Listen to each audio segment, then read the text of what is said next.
नमस्कार, मैं हूं हेमेंद्र शर्मा और आप देख रहे हैं एमपी राउंडअप। गुरुवार को कांग्रेस पार्टी ने देश भर में महंगाई मुक्त भारत कैंपेन की शुरुआत की। दरअसल ये कांग्रेस पार्टी का आवश्यक वस्तुओं की कीमतों में लगातार हो रही बढ़ोतरी के खिलाफ एक प्रदर्शन था और मध्य प्रदेश में इस प्रदर्शन की शुरुआत प्रदेश कांग्रेस अध्यक्ष कमलनाथ ने भोपाल में की। और कैसी शुरुआत? कमलनाथ अपने बंगले के बाहर अपने गेट तक आए, वहां पर उन्होंने एक सिलेंडर पर फूल चढ़ाए, 1.5 मिनट तक भाषण दिया और प्रदर्शन खत्म। वैसे कांग्रेसी लोग लगातार सोशल मीडिया पर टिप्पणी करते रहते हैं और यूनियन मिनिस्टर स्मृति ईरानी को या मध्य प्रदेश के मुख्यमंत्री शिवराज सिंह चौहान को याद दिलाते रहते हैं कि जब कांग्रेस पार्टी पावर में थी और वो ऑपोजिशन में थे तो वो किस तरह से महंगाई के खिलाफ कैंपेन करते थे। लेकिन हकीकत में जब आज कांग्रेस पार्टी ऑपोजिशन में है तो वो खुद कुछ नहीं करना चाहते। तो सवाल ये उठता है कि क्या कांग्रेस पार्टी में जो आम जनता के हितों के मुद्दे हैं उनकी लड़ाई लड़ने का मादा खत्म हो गया है? और क्या जिस तरीके से आज भोपाल में कांग्रेस पार्टी ने प्रदर्शन किया उस तरीके से प्रदर्शन होते हैं? और क्या कमलनाथ के नेतृत्व में कांग्रेस पार्टी मध्य प्रदेश में 2023 में होने वाले चुनावों में शिवराज सिंह चौहान को चुनौती दे पाएगी? इन सभी सवालों पर चर्चा करने के लिए आज हमारे साथ होंगे senior journalist mister Abhilash Khandekar. लेकिन पहले एक नजर प्रदेश की बाकी अहम खबरों पर। राजस्थान पुलिस की एटीएस ने रतलाम के रहने वाले 3 संदिग्धों को राजस्थान के नींबा हेड़ा से पकड़ा है। इन 3 के नाम अल्तमश, जुबैर और सरफुल्ला हैं और इनके पास से 10 किलो विस्फोटक पदार्थ और एक टाइमर मिला है। राजस्थान पुलिस की कार्रवाई के बाद रतलाम पुलिस ने इन तीनों से मिलने वाले आधा दर्जन लोगों को डिटेन किया है। पुलिस के मुताबिक इन तीनों के घरों पर भी दबिश दी गई है, लेकिन सभी के घरों पर ताले लगे हुए मिले। इंदौर में एंटी माफिया अभियान के तहत पलासिया थाना क्षेत्र में गांजा तस्कर पार्वती बाई उर्फ चाची के 3 घरों पर गुरुवार को पुलिस ने बुलडोजर चलवा दिया। पुलिस के मुताबिक चाची और उसके परिवार के विरुद्ध दर्जनों आपराधिक मामले दर्ज हैं। इनमें गांजा और शराब तस्करी के अलावा वसूली के भी मामले हैं। पुलिस की ये कार्रवाई मुख्यमंत्री शिवराज सिंह चौहान के माफिया के खिलाफ शुरू की गई मुहिम के तहत की गई है। कटनी में एक आदिवासी युवक की एक पुलिसकर्मी और एक पंचायत सचिव द्वारा बेरहमी से पिटाई की गई, जिसका वीडियो सोशल मीडिया पर जमकर वायरल हो रहा है। पिटने वाला युवक धर्मेंद्र कौल सरकारी योजनाओं के बारे में जानकारी जुटाने के लिए सचिव के घर पहुंचा था। धर्मेंद्र कौल शौचालय और आवास योजनाओं का लाभ लेने के लिए सचिव अमरेश दाहिया से जानकारी लेने की कोशिश कर रहा था। वीडियो वायरल होने के बाद सचिव के खिलाफ मामला दर्ज कर लिया गया है, जबकि पुलिस वाले को निलंबित कर दिया गया है।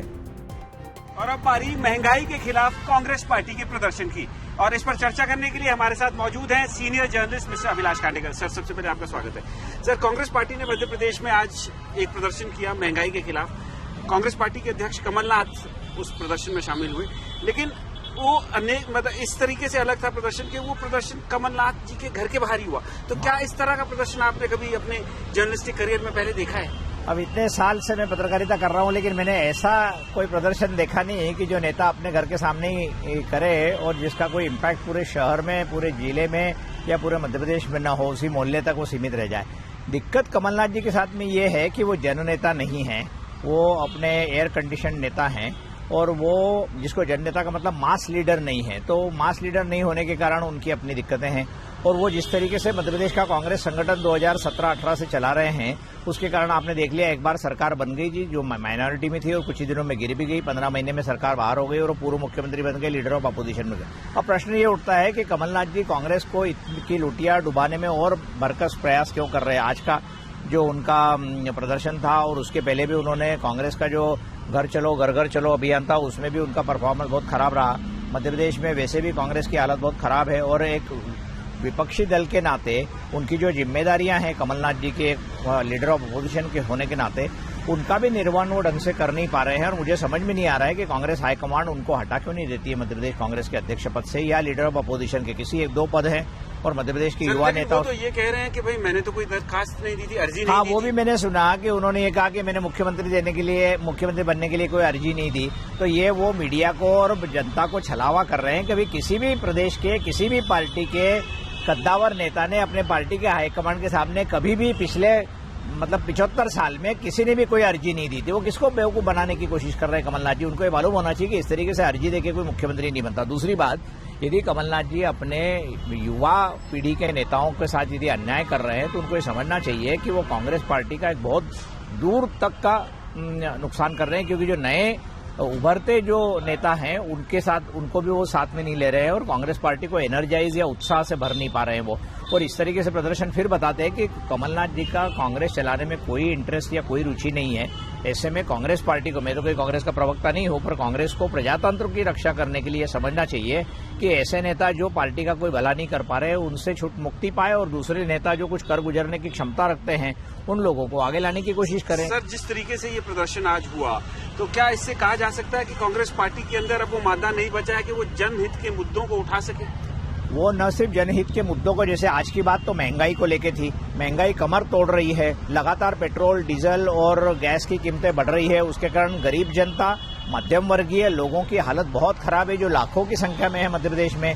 उसमें शिवराज सिंह एक जमाने में थोड़ा सा पेट्रोल की प्राइसेस बढ़ गई थी तो साइकिल की यात्रा निकाली थी मुख्यमंत्री होने के बाद, लेकिन कमलनाथ जी साइकिल नहीं चला सकते, लेकिन कम से कम एक सपोर्ट को तो ड्रम अप कर सकते हैं। इतनी भयानक महंगाई है और कांग्रेस जो सबसे बड़ा विपक्ष अपने आप को कहलाने की बात करता है, यूपी में उनकी क्या हालत हो गई हमने सबने देख ही ली है, लेकिन वो मध्य प्रदेश में एक बड़ी पार्टी है और वहां पर यदि वो महंगाई जैसे मुद्दे को भी हवा नहीं दे पा रही है तो कांग्रेस का भगवान भला करे। सर, लेकिन ऑपोजिशन तो कांग्रेस ही है मध्य प्रदेश में, तीसरी कोई पार्टी है और नहीं। यही तो दुर्भाग्य की बात है कि जनता किसकी तरफ देखे, क्योंकि भारतीय जनता पार्टी के राज में भी भयानक भ्रष्टाचार है। भारतीय जनता पार्टी पुरानी वाली भारतीय जनता पार्टी नहीं रही, पुराने वाले मुख्यमंत्री नहीं रहे, शिवराज जी को जिस तरीके से सिंपैथी और एम्पैथी लोगों के प्रति थी वो नहीं है। वो सिर्फ अपनी कुर्सी बचाने में लगे हुए, सबको मालूम है ये।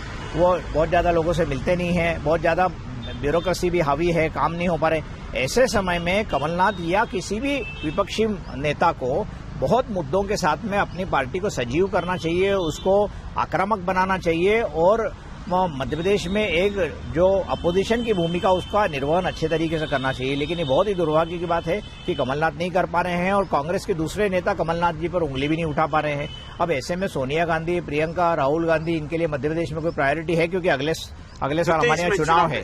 अब चुनाव में शिवराज जी हम कुछ भी कहें लेकिन वे टावरिंग मास लीडर बनके तो उभर के आई हैं और उनमें जो खामियां कमियां हैं वो भारतीय जनता पार्टी जाने, लेकिन एक जनता के रूप में या एक पत्रकार और पॉलिटिकल एनालिस्ट के रूप में मैं देखता हूं कि आज शिवराज जी का गवर्नेंस जो है उस पर कई सारे प्रश्न चिन्ह खड़े किए जा सकते हैं और वो खड़े करने का काम पत्रकारों का है और मूल रूप से लीडर ऑफ अपोजिशन और अपोजिशन पार्टीज का और बाकी लोगों का है। लेकिन यदि ऐसा कुछ नहीं होगा तो निश्चित रूप से जिसका नुकसान होगा वो है मध्य प्रदेश की जनता। सर, फाइनल क्वेश्चन कि 2023 में जैसे आपने कहा चुनाव है, 2023 में अगर शिवराज सिंह चौहान रूलिंग पार्टी की तरफ से चुनाव लड़ते हैं, उनके नेतृत्व में चुनाव लड़ता है, तो क्या वर्तमान कांग्रेस जो कांग्रेस कमलनाथ जी की लीडरशिप में चलाई जा रही है, क्या ये शिवराज सिंह चौहान को चुनौती देने की स्थिति में रहेगी? देखिए, 4 साल पहले जब कांग्रेस ने कमलनाथ जी को मध्य प्रदेश में भेजा था उस समय की स्थितियां अलग थी।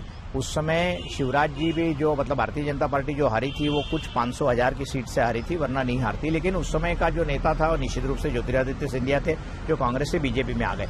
अब प्रश्न ये उठता है कि 2023 मतलब 5 साल बाद जो चुनाव होंगे 2018 के बाद में, उस समय दिग्विजय सिंह कितनी उम्र के होंगे, कमलनाथ कितनी उम्र के होंगे, उनमें कितना उत्साह रहेगा, उनमें कितनी ताकत रहेगी, वो क्या अपने कैडर को मोबिलाइज कर सकते हैं और मुद्दों को। आज की स्थिति में जो आपका प्रश्न है उसमें मुझे लगता है कि शिवराज वर्सेस कमलनाथ में शिवराज का पलड़ा भारी है। तो मध्य प्रदेश में मुद्दों की कमी नहीं है, जनता परेशान है, हैरान है, लेकिन ऑपोजिशन पार्टीज जो हैं वो इनको बुलाने में नाकामयाब रही हैं। कमलनाथ की जहां तक सवाल है, कमलनाथ कोशिश भी नहीं कर रहे हैं और जनता को अपने साथ ले जाने में फिलहाल कामयाब नहीं होते दिख रहे हैं। एमपी राउंड अप में आज सिर्फ इतना ही। कल फिर मुलाकात होगी, तब तक के लिए थैंक यू, गुड बाय।